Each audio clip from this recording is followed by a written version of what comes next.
The movie starts by explaining how evolution caused the more intelligent and capable humans to succeed in populating the Earth using their skills. But as humans made their lives easier, that started to turn around. Smarter people like Trevor and Carol are not easily having kids, while the less intelligent people like Trish and Cleavon can't stop having kids.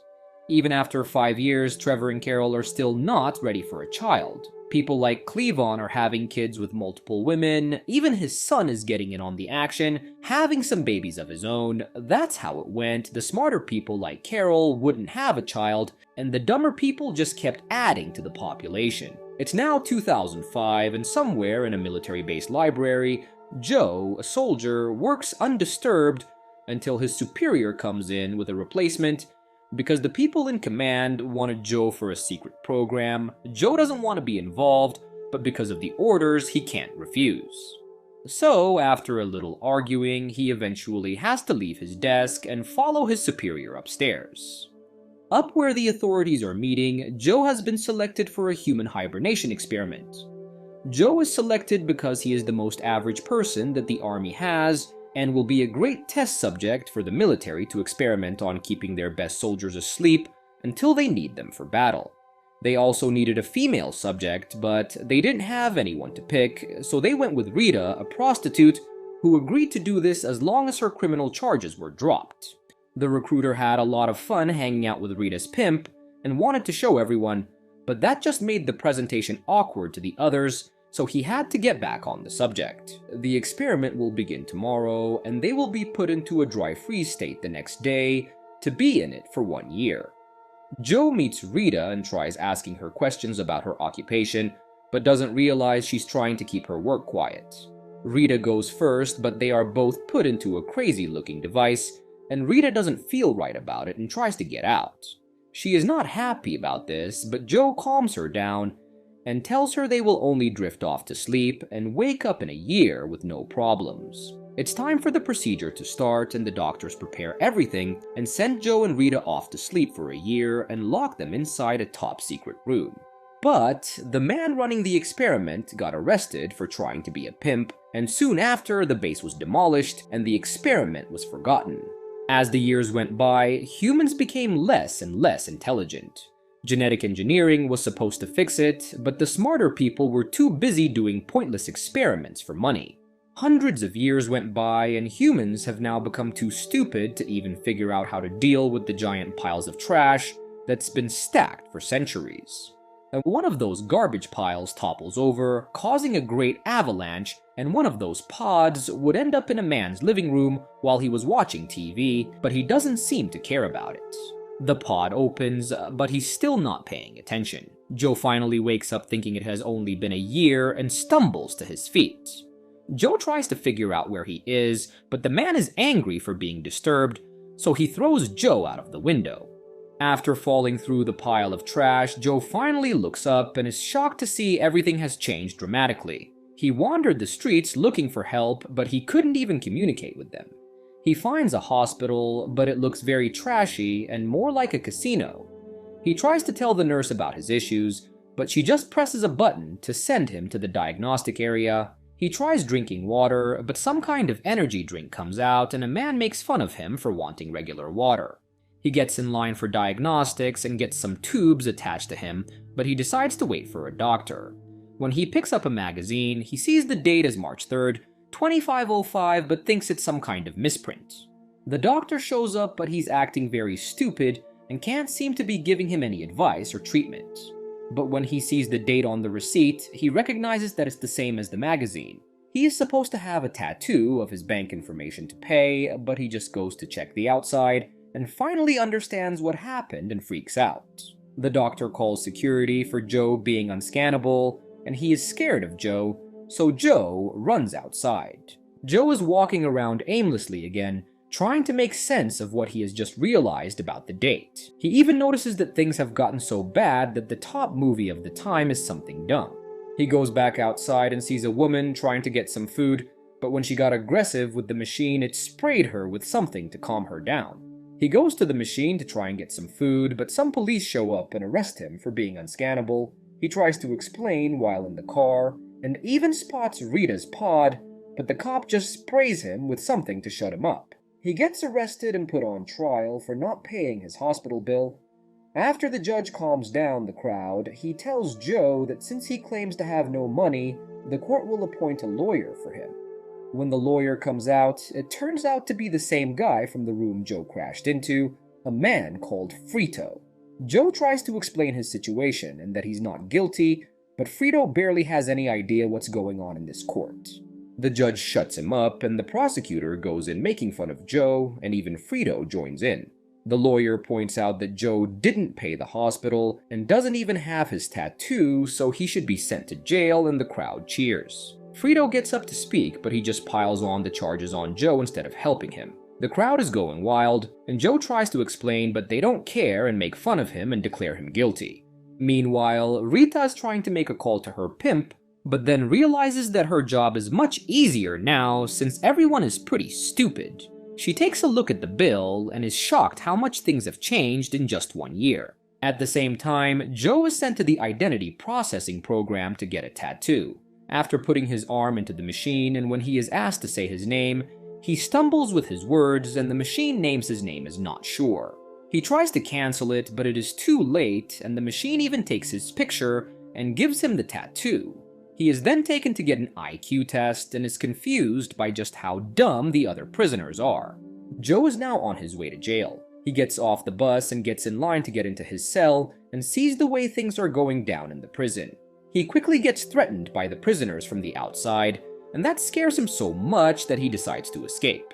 He goes straight to the guard and tells him that he's supposed to be out of prison today and not in, and the guards just let him walk out without asking any questions.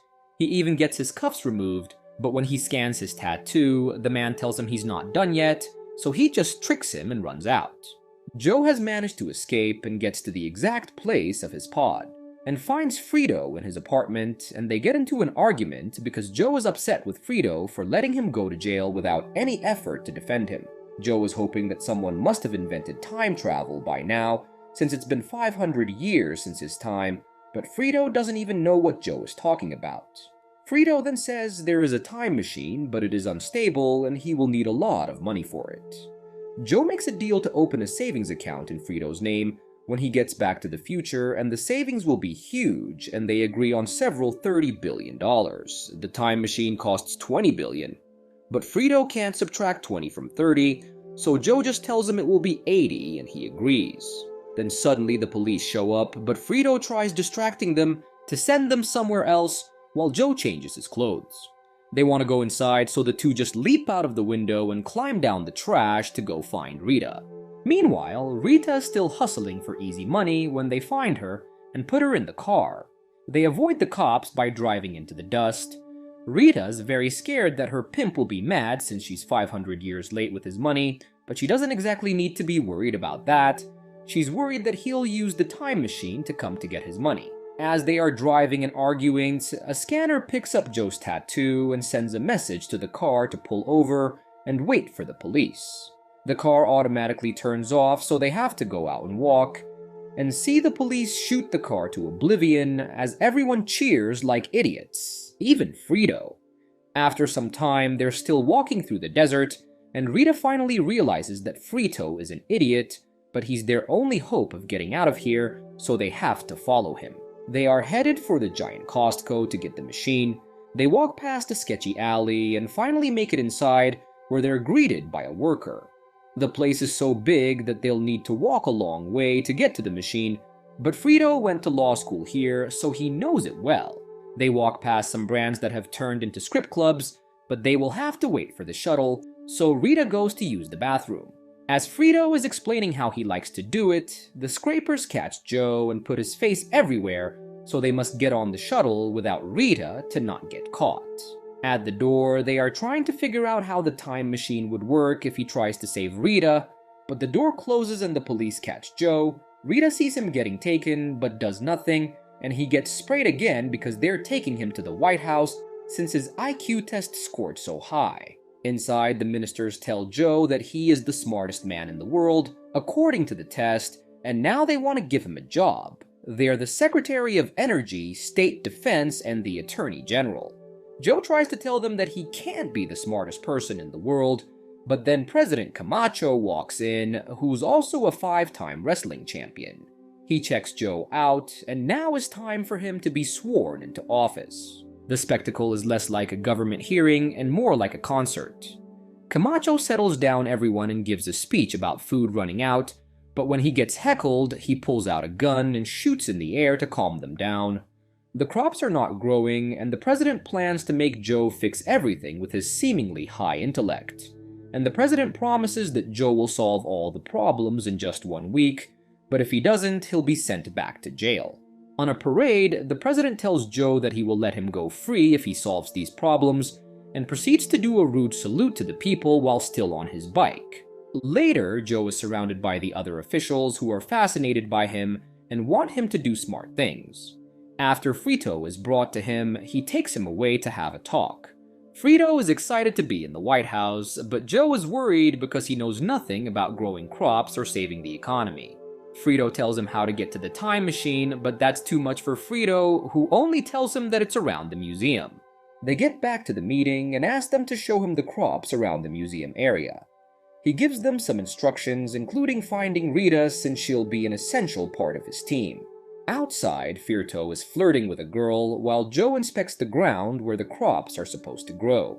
The ground looks pretty bad, almost like a desert, and Frito comes over and secretly gives Joe the map to the time machine. They have found Rita because she never delivered her promise to the guy who was paying her. He takes her down the field because he is trying to get to the time machine, but the map is useless and they can't make a run for it since it's hard to find. He tells her to stop worrying about her pimp so much, but then the others show up to make sure they're doing their job so they get back to it. As they were walking through the empty field, they found a spray that dispenses Gatorade instead of water, and immediately figured out that was the problem because the Brown Dew drink had replaced water everywhere. During an economic crisis, the Brown Dew company bought the FDA and FCC, so they can now do whatever they want when it comes to food. Joe decides to do something about this and tells the officials that the problem is with the brown dough and they need to put water in the soil. They don't understand because to them brown dough is what the plants want since that's what they see in the advertisements. He knows that plants need water. When they couldn't understand, he just told them he could talk to plants and they believed it. He convinces the president that if they switched to water, then the plants would grow and the soil would be fixed, stopping the sandstorms as well, so he agrees to switch everything to water. One night, Rita and Joe are talking about how the world ended up in this position. Rita thanks him for getting her out of jail and invites him to sleep on the bed with her, but he respectfully declines.